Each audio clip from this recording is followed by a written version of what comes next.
everybody, welcome to the Colorado Knits video channel. My name is Carrie, otherwise known as Colorado Knits. Thanks for joining me today. You can find me on Instagram as Colorado Knits. You can email me at hello@coloradoknits.net, my website, coloradoknits.net, and then sometimes I'm on Instagram, sometimes I'm on Ravelry at Colorado Knits. Today is Tuesday, the 25th of November. No. Today is Tuesday, the 25th of October. I am working from home.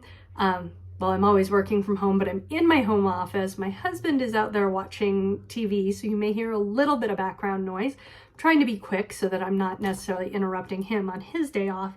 I just wanted to get out a quick video cast. I'm going to call it a podcast. People are like, I hate when podcasters call video channels their podcast. I'm calling it a podcast. Going to get out a quick podcast to talk about what's on and off my needles, and also to tell you about the swap. So I'm going to do that first. It is time for the 2022 December countdown swap. You can call it an Advent swap, you can call it a Christmas swap, you can call it Kwanzaa, Hanukkah, whatever you want. Swap if you would like. But it's really just a countdown and a way for folks to exchange gifts amongst each other. I apologize, I keep looking at my husband. So it's going to start, of course, December 1st. It is 24 10-gram minis or 12 20-gram minis. You can choose which you'd like to participate with. And you will ship that and a couple of little extra items to someone else. It is not round robin. It is a match swap, so they will be sending to you, and you can reach out to your partner if you want to get to know more about them, what they like, what they don't like. The form has a lot of information, and I will share that with you. If they fill it out, I will share it with you. But you can always feel free to reach out to your swap partner if you'd like. I know a couple of things. We had a couple of local people who lived in the same market who met up for their swap, which was really fun. And then I have someone in Canada who really wants to swap with a United States crafter this year. So it is open to anyone in any country. If you are interested in participating, you'll want to go to coloradoknits.net, or there's a link below to the form. It's just a Google form. If you decide you can't participate for any reason once we have matched everyone, please let me know. Life happens. I don't have a problem with that. We have a couple of people who've already volunteered to be angels. If you're interested in being an angel, let me know. In case someone has life come up. We had that happen last year. Someone's life changed and they were not able to participate, but they didn't tell me or tell anyone. So one person got kind of shafted. So I try to avoid that. This is a very low barrier to entry swap. You can use your stash. You do not have to go out and buy 24 minis. You can take full skeins and break them up. You can use scraps from something you have had. Last year I made 2 years ago I made a habitation throw, and last year I made this gorgeous star baby blanket. I crocheted it with my swap partners. I used 2 skeins of a main color and crocheted with all the scraps she gave me, and it was so fun. Most of them were more than 10 because they were like the ends of her socks. So the sign up closes next Tuesday, November 1st, and partners will be matched on Friday the 4th, and I'll send them out by Friday the 4th. I am at a conference most of next week, so I should have some time to do that. It's virtual. So if you're interested, again, the link's below, or you can visit coloradoknits.net. It's on the blog, coloradoknits.net/post/swap22, I think, but it'll be below.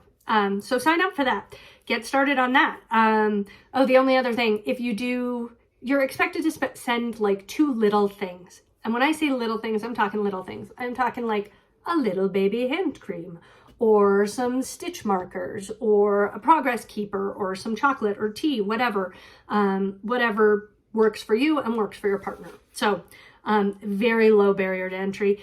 If you're interested in shipping internationally, I checked some prices today. Canada, it looks like it's going to be about $28 to $30 to ship from the United States to Canada. Having shipped some stuff domestically recently, USPS is no longer $2, 2 pounds, 2 days. It's about $15 to ship, I have found. There are cheaper ways, of course.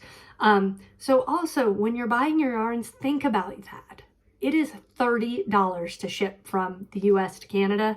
And that's American dollars, so poor Canadians get taken on shipping. So let me know if you want to participate. It's fun, quick, and easy. So now on to the regular content. As I said, it's going to be really short because also I have to get back to work. Off my needles. I have not podcasted in a month because I've only been working on one project. I worked so fervently on this project that I actually gave myself both golfer's elbow and tennis elbow. Totally just tweaked my arm. I am married to a physical therapist, so he did some work to help me feel better. But I had to take a week and a half, almost 2 weeks off of knitting, and then I just couldn't not be knitting anymore. So I just picked up the project I was working on and got it finished. And I've been more cognizant. I've been more, my selfie light just turned off, so the light just got worse in here. I've been much more aware of what I'm doing in terms of my ergonomics and things like that. But really, it's just holding my arms like this for hours and hours. It's just not good for me to do that. So if I could knit like this, I would. My arms would be much happier if they were extended. So I'm going to show you this. I'm not going to do very many close-ups of it. This is the Kindness Wrap by Always Be Kind Yarn, Laura Salisbury. This is using her 2021 Advent set that I purchased. As of about a month ago, she had a few 2022 Advent sets left. This used an entire skein, 463 yards of the main color. Actually, it used more than that. And then it used 12 20-gram minis. And I used probably 18 grams of each 20-gram mini to make an absolutely huge, humongous, and gorgeous wrap. It has lace. It has some slip stitch.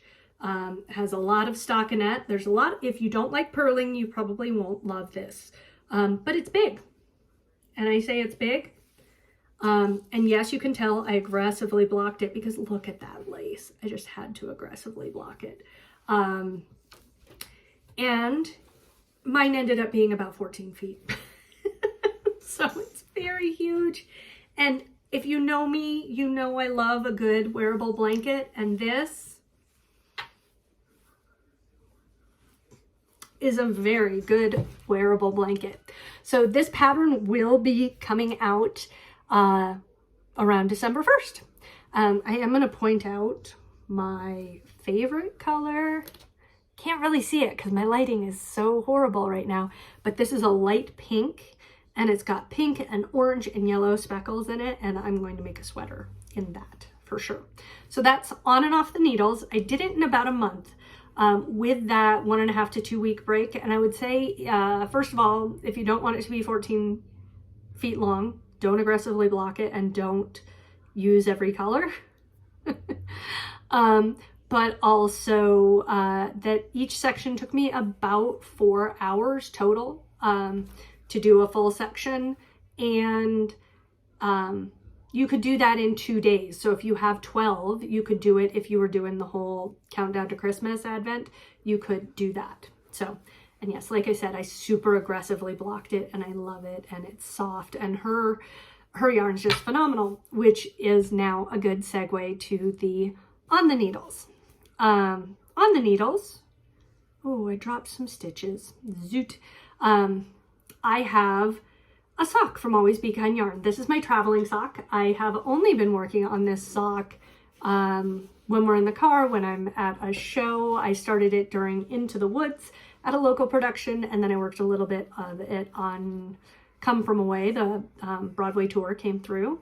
And so the first sock I made almost entirely before and after Into the Woods, and it is perfect.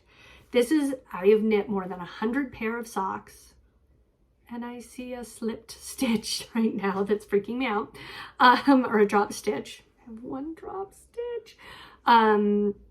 This is the most perfect fitting sock I've ever had, ever. It is perfect in every way, as they say. So I used a metal tape measure and wrote down all of my measurements for this. And now I know exactly, after 100 pair, I know exactly what I need for a sock. But what I need to do is tonight tuck in that stitch, tack down that stitch. So this is, like I said, these are just travel socks. I will probably do the repairs on them that I need to do because I dropped stitches, and I just dropped a lot of stitches, period. I dropped stitches on the one that's on the needles and fixed the one that's off. That is Always Be Kind yarn, I think in Birthday Surprise. Laura, correct me if I am wrong.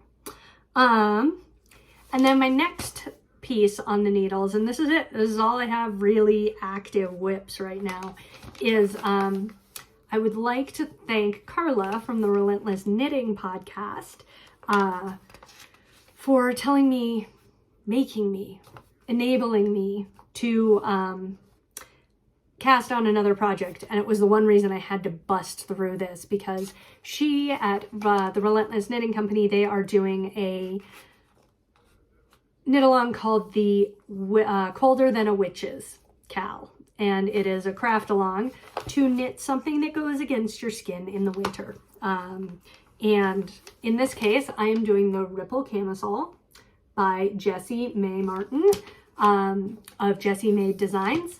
And you all know a lot of people in the last couple of years have done the Ripple Bralette. This is the Ripple Camisole, so it's a little longer.